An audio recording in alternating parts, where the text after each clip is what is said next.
Good afternoon and welcome to this episode of the Connected Thinking podcast in association with the NLA. I'm Shravan Joshi and I'm joined today by Charles Begley at the London Centre. Charles is going to speak to us about some of the work that the London Property Alliance is undertaking, as well as focusing a little bit on the Central Activity Zone in London, defining what that area is and what its ambitions are for the future. So Charles, welcome to this episode. Thank you, Shravan. Do you want to introduce yourself and what the LPA does? Yeah, the London Property Alliance is the strategic partnership between two distinct membership bodies which cover the City and the West End. Those are giants of the London's economy and office sector. They combined, the City alone generates over £107 billion in GVA. The Westminster's not far behind it, and combined they're over 10% of national GVA, our national economic output. So they're hugely important. The alliance, those two membership bodies, engages with local government, primarily the City of London Corporation and Westminster City Council, plus the GLA, the Mayor of London, particularly the deputy mayors, and those surrounding CAS boroughs. So those are the fringe areas, I'd probably say Zone 1, where most of the commercial activity takes place. So if I was a layperson looking at a map of London, if I looked at the sort of, as you said, the Zone 1 on the TfL map, that's where you've got the most urban densification, it's where you've got the resale centres, the business centres of London, it's where you've got a lot of pedestrianisation going on as well, lots of plans for good pedestrianisation, healthy streets, healthy walkways for people to enjoy. You also mentioned there the economic value, the economic input that those areas have to the UK economy. But are we measuring growth the right way? Are we measuring it through simply an economic lens, or are we measuring it through a sustainability lens, or are we measuring it through social impact? What do you think? How do you think we should be measuring good growth in that area? Okay, well, the National Planning Policy Framework, which is the government document which sets the three objectives of sustainable growth. Now, sustainable growth is split into three: it's economic, it's social, and it's sustainable. And there's a balance between, so you're right, there has to be a balance. So you have to generate income, you have to generate jobs, you have to generate economic output. That is balanced with the need for social value, so that's the skills, for training, the opportunities, and also some of those community benefits which development brings. And the sustainable, we all have a objective to, there's a legal objective for the UK to be net zero carbon by 2050. Local authorities and the mayor are setting more ambitious targets.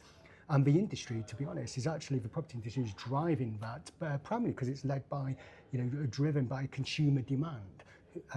Big corporates want the most sustainable offices, but there's a balance. And you're absolutely right, it's economic, social and sustainable. I think sometimes, areas of, political discourse may focus too much on sustainability elements.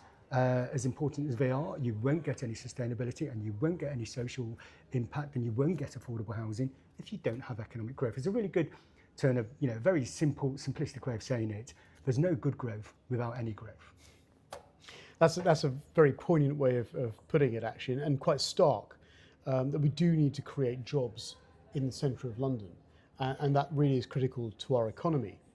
And do you think, as policymakers, and I sit amongst that policymaking group within the CAZ in the City of London, do you think the policymakers understand the real need for material economic growth to help balance that equation?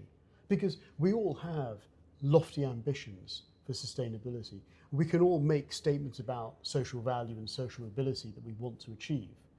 And those politically are quite simple to do. It's much, much harder to deliver quantifiable economic growth. Do you think the plans and the policies that we have mirror those ambitions for economic growth? No, I think there's a disjoint actually in a lot of policy making, and I think one of the issues behind it, I don't think it's a deliberate attempt by any one sector or political body or ideology. I think this is across the political divide. I think the technical progress of sustainability within development is moving at such a pace where it's very hard for policy to keep up. But also there's a deep lack of understanding of how the commercial market operates. And perhaps maybe a danger that some local authorities can act in a kind of bit of a micro bubble. Remember, London, unlike some of our global city peers, is a lump of 32 different boroughs as the whole of London plus the city, and that core CAS, when we talked about the central activity zone at the start, which London Property Alliance focuses on, that's 10 boroughs, including the city corporation, and that's unheard of in any other global city in the world. That mixture of governance, and sometimes I think there's a risk that some local authorities can think very locally, and they don't, unlike the City of London Corporation, always think as a global city. But we do need framework policies. We do need to think as one. And if I look at, for example, the London Growth Plan that was launched over a year ago now, and some of its ambitions to try and bring a sort of overarching voice that would help deliver London-wide growth. If I look at the London Plan that's going through its phases of consultation soon, there are elements in that want to stimulate and encourage growth. They do get it. We all do get it. I wonder, I suppose, whether that can be translated into meaningful policies at a planning framework level, at a development level, that encourages investment to come in and deliver on those promises. That's the bit, I think, where we perhaps need to get a translation of policy in a language that the investment community understands. Would you agree with that? Yeah, and I think that the London Plan already includes an obligation on those 10 CAS, Central Activity Zone boroughs, which have a CAS within their areas. It's only the city in Westminster who have such a large part with, in fact, the whole of the city is a CAS. So there is already an obligation on economic growth and jobs if you are a CAS borough. But I don't think that's always, that doesn't always come through in locally adopted plans. And look, this is reflected by, over a decade period, there's, we've had, macroeconomic issues, COVID, war in Ukraine, Brexit, but, over a decade, we've had a 54% decline in major planning applications across the CAS. That's significant, isn't it? I mean, that's not just a blip. That's a significant lowering of the temperature. Well, what do you think is driving that? Well, I think the cost of planning, those macroeconomic issues, the cost of development, but also that is coincided. Unfortunately, at this, there's a laudable drive for greater sustainability, but that drive for sustainability has been misdirected, misfired, misunderstood on many occasions. It's very often well-meaning, well-intentioned policy has simply put the brakes on viable new development, and the market is crying out for high quality, best-in-class, sustainable office space. And I think one of the problems has been a real focus on embodied carbon. Now, embodied carbon is the cost of carbon of actually creating a building. And not enough really on what we call kind of, whole life cycle carbon. It's the carbon emitted through the duration of its life of a building. So if and sometimes the best development is a mixture of the two. You kind of retrofit, you deep retrofit, you preserve basements where most of the carbon is buried, usually. And you add on extra stories and expand the building, and so development shouldn't be a dirty word. And actually, buildings are newer buildings are more sustainable in the long term. So there is a balance. We're not saying everything should be knocked down and start again, or everything should be likewise. Not everything can be preserved in aspect. Do you think that there's also a learning curve to go through here, that whilst the market is shifting towards a better understanding of retrofit and what that can mean in terms of a whole life cycle carbon optioneering. There's also a learning curve in delivery of these retrofit schemes. And we've seen that in the city. I've seen that in conversations I've had with other borough leaders where retrofit schemes, the cost is sometimes unknown, the capital impacts are unknown in terms of material use. There's so many variables. As soon as you start to unpeel the onion, you start to discover issues that were unforetold when you started the project. And so, add to that, as you said, macro risks around construction inflation, manpower resource issues that we've got in this country. The whole thing adds up to quite a difficult scenario, doesn't it? It's hugely difficult, and it's also, to your point earlier around, is how policy-maker interaction, a really good way of understanding how policy can sometimes go very, very wrong. There's a very well-intentioned piece of GLA London plan policy around provision of cycle parking space in buildings. One half of the London Property Line, City Property Association, has undertaken a study of 8 of the largest developments in the city and measured the usage, how that cycle parking provision is utilised. 84% of all cycle parking space in new development in the city is underutilised. It's not used, and the problem is. And these are vast basements. These are vast spaces. Yeah, so, I mean, we're talking the equivalent of 300,000 square feet of underused space. That's almost a gherkin, of office space dedicated to cycle spaces which aren't used, and quite often these cycle spaces, in particular in the larger towers, are dug deep into basements, which is hugely risky, hugely carbon intensive, and a policy designed to support sustainability and very, a modal sustainable travel is actually creating more carbon and actually preventing development coming forward because of the cost involved. So, but let me put that into context, because I've looked at this specific piece of policy for quite a while, and to my mind, if you would look at the M25 as a whole, it's probably not a bad policy. Where you have a differential in the central activity zone is because you've got such a densification of really high quality transport infrastructure that cycle use tends to become the last mile. People will come in on the railway to the terminal and then use a bike for the last mile. People will come into the tube and then use the cycle for the last mile. And so the use of cycling is a very different mode than it would be, say, in the outer boroughs, where you might be cycling from home to work or to the shops or wherever. It's point to point, as opposed to part of your travel matrix. And we've tried to inform TfL about that sort of behaviour. And we've done some quite close mapping on that. What I will say is they have listened. And I think in the new London plan, there is definitely a consultation piece around better understanding how cycling behaviour is across London. But we've got to give credit where it's due. I mean, we've seen a 400% increase in cycling in the city since 2019. And that's something we didn't predict, right? No one predicted that. Even in their wildest dreams, they'd say you're mad if you went and predicted that. So we've got to adapt policy to what's then happening in the real world, don't we? Yeah, so completely. Yeah.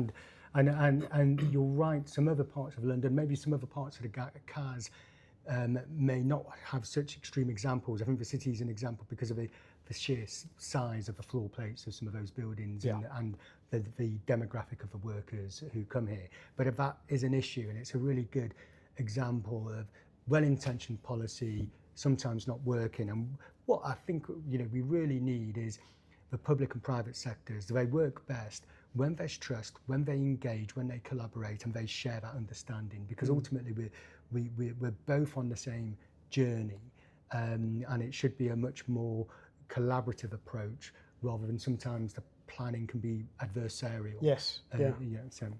And this is why I wanted to have this specific podcast to really look at that central activity zone and focus people's minds, focus the audience's minds on the differentiators of it. So thanks for that. When we look at collaboration, you mentioned collaboration. I think that's a really, really key word when we're looking at designing policy. How do you think we compare and collaborate with other cities around the world? Where have you seen pluses and minuses? Where have you seen comparators? Where have you seen competition and opportunities for London? How would you look at other world cities in comparison? Well, I think it's really important for London to, and for us in business and politics to understand how London stacks up against its global peers. And then you have to, because it's only through that you understand the need for that economic growth and the opportunities that provides. And we've undertaken as London Property Alliance and with other bodies some study trips. We do a Global Cities Barometer looking at our 4 closest rivals really in terms of New York, Paris, Hong Kong and Berlin, slightly different cities, and see how they work. And I think, from our study trips, which you've been on as well, Shravan, with us to both New York and Paris in recent years, my biggest take home, our biggest learning from those trips was how amazing London is. And I have to say, Were you homesick? Oh no! I just think we take it for granted. We take this fantastic city for granted, and we, and the British particularly tend to beat ourselves up about what we should do better.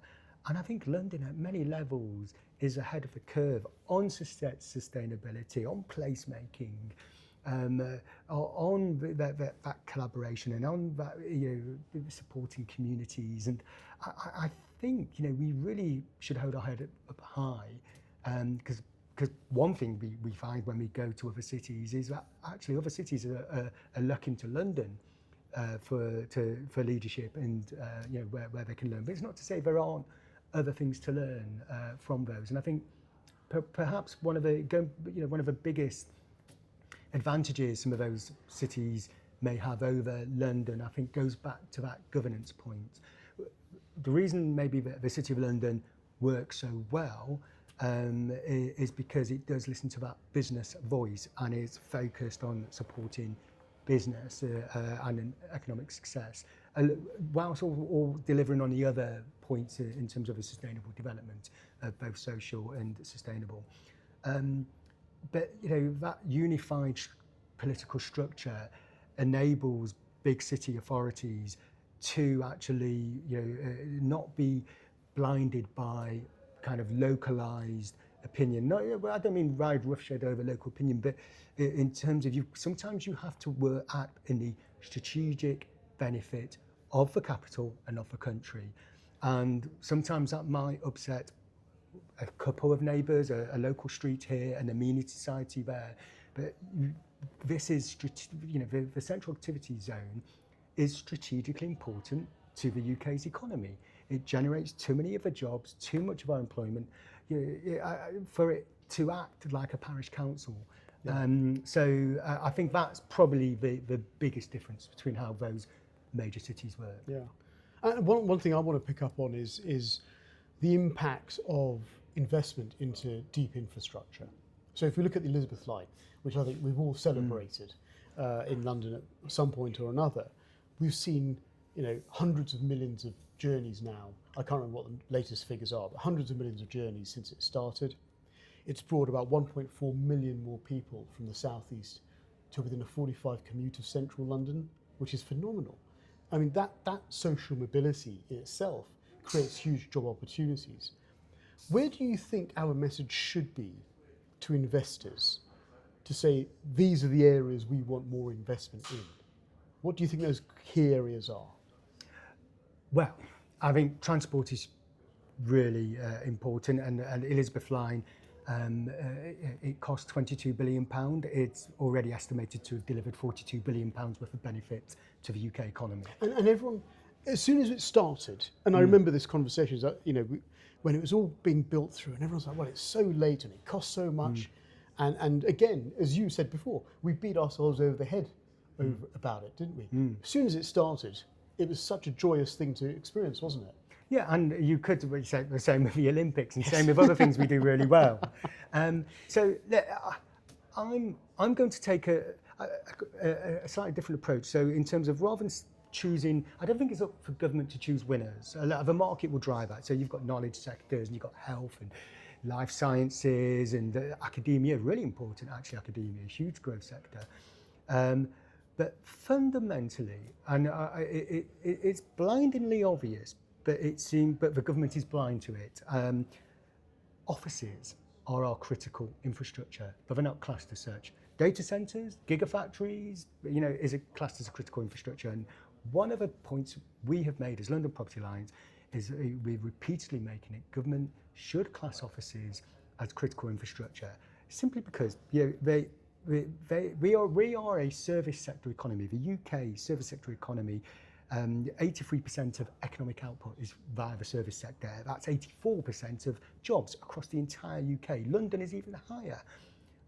And offices underpin that service sector economy. The growth of those offices supports retail and cultural uses and leisure as well. But offices underpin it, and unfortunately, people just, no one seems to recognise the value. Maybe it's taken for granted, like many things. But I like that point that we ought to think of offices almost as income generation factories. If you want to use that factory example, it's a factory for income generation, and it needs that recognition, doesn't it?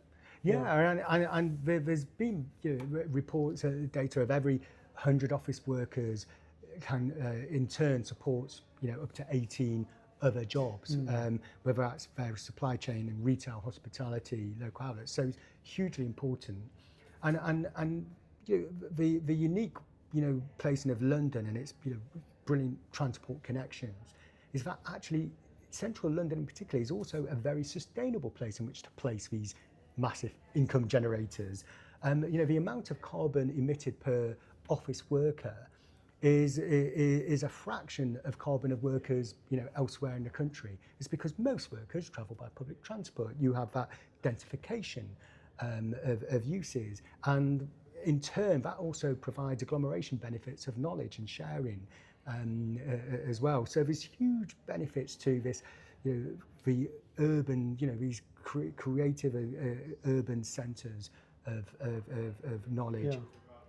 One thing I do want to touch on, and I'm going to switch track a little bit into the risks that we have around resources and education and skills in the next generation coming through in the built environment sector. And I know you've done a lot of work at the LPA across boroughs to look at that next generation of skill set and experience that is going to be needed to deliver the future office, to deliver the future workplaces across London. Talk to us a little bit about that and where you see some of the opportunities coming out of this as well. Well, I think traditionally the built environment hasn't really been appreciated as a kind of standalone sector, and it is comprised of multiple, whether it's construction, office management, bricklaying, heat engineering, but it spans the whole thing from planning, investment, design, the delivery of that, the operation of those buildings. And I think there's a huge opportunity because we like to think of development, these are the green skills of the future, because the focus on sustainable development means we need the best minds in planning, in engineering, in design, in construction, and then in the operation of those buildings. They're highly complex, and automated, buildings now which track data, and you need, smart people. So I think it's a very attractive, occupation which could offer multiple paths. In fact, at LREF recently, I was on a panel looking at cybersecurity in the built environment. It's a subject that actually no one's really thought about, but is a huge risk area if it's not controlled properly and monitored. And so there are these emerging areas of growth and opportunity that we really could drive the next generation to really focus in on. Can we develop those skills? Yeah, and I think it's a fascinating area. Anything to do with built environments is so tangible, and it would be good for if the government gave it as much kudos and credit as, let's say, other sectors, as important, finance or fishing or anything else is. The built environment, it is, I think the NLA's report was really powerful. A recent report which they did, which I think showed that the built environment was responsible for 28% of UK output. Yeah, So it's that's amazing. Really, It's amazing. It's like 560 billion pounds GVA to the UK economy, which makes it the largest sector, doesn't it? Yeah. So, as the London Property Alliance, talk to us a little bit about the people that you represent and how you use your voice, how you use your platform to affect change, to speak to those policymakers, to speak to those in power, to get that voice heard and make sure that you do get the best outcomes. I think a lot of our work is focused on research and data. It is, the industry is complex, and we act as a bridge between our members and the public sector. And going back to that word of collaboration. So we try and distill, there's a lot of data around and a lot of myths, and we try and distill all that because in a way development is highly politicized because of the planning process. Every local authority understands what's involved in terms of a building and a consent required. But actually understanding more around the needs of a market, whether that's and the benefits of a market. So one instance I'd probably like to point out is around contributions of developers to local communities. So it's called, whether it's through CIL, Community Infrastructure Levy, or Section 106, or these are various levels of taxation which are levied on any developer and development which gets planning consent. And these provide everything from affordable housing, affordable workspace, parks, improvements to roads, training programs, when Crossrail was being built, a Crossrail levy. So they provide huge levels of funds for local authorities and for London government. Yet there's a kind of, that link between what they're providing and those local communities is forgotten, it's broken. Yeah. So that's one thing we're trying to work with the public sector, because that might be one of the reasons for some of the antagonism against development. I think people, if you ask people, do you want jobs and growth, they say yes. So do you want a development near you? They say no. So by and large. So, but if people understand, well, actually that development will bring, community benefits, whether it's a centre or funds towards a leisure centre or a pot of money towards affordable housing, but they will probably be much more supportive. Yeah. And one of the things I think we need to really get our head around is that viability for projects is actually a really important element of delivery in the built environment sector. It sounds really simple to say it out loud, but we quite often forget that link. We get so, in my mind, we get so focused on getting planning consent that actually we sometimes forget that these buildings need to get built and delivered, and they need to be delivered in a time frame that investors gain confidence in the market, not detract away from it. And I think some of the conversations we've had, I know, in public forums as well, around developer contributions and understanding where the stress points are, it's only ever been constructive in my mind. Yeah, and I think that ultimately people have to remember that development is a business. It's fair, we're in a capitalist society, and development has to make money, and it has to attract investment. And investment is global, which is why, and it can go anywhere. So we are competing with other cities and other developments. So I think it's, when making these political decisions around allowing development to go through, I think it's really important for policymakers and our elected officials to bear in mind that this is, it's not a charity. It is there to make money. It will deliver huge benefits. And back to the first point, there's no good growth without any growth. So if you allow growth, there you will get the flow from it. And obviously that's a negotiation in terms of what level, and how much. But if you set the benchmarks so high, you make it unviable. it just won't come forward, or it will go to other cities. You know, it won't go to other cities in the UK. It might, if not in London, it might go other cities globally and take the benefits of that with it. And I think it's really important that we remember that competitiveness is vital for London's survival. It's not just an organic flow of money coming in. The money moves for a reason.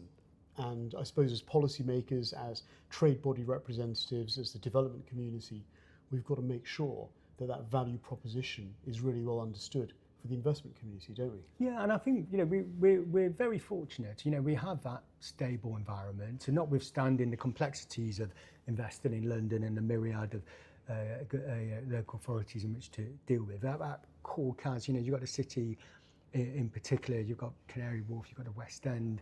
You know, these are economic giants, and we've really got to nurture them. And I think, you know, politicians also have a very important role of actually talking up their areas and talking up London. And I think this is something which, you know, the City Corporation does incredibly well, and actually that sends reassuring messages to the market.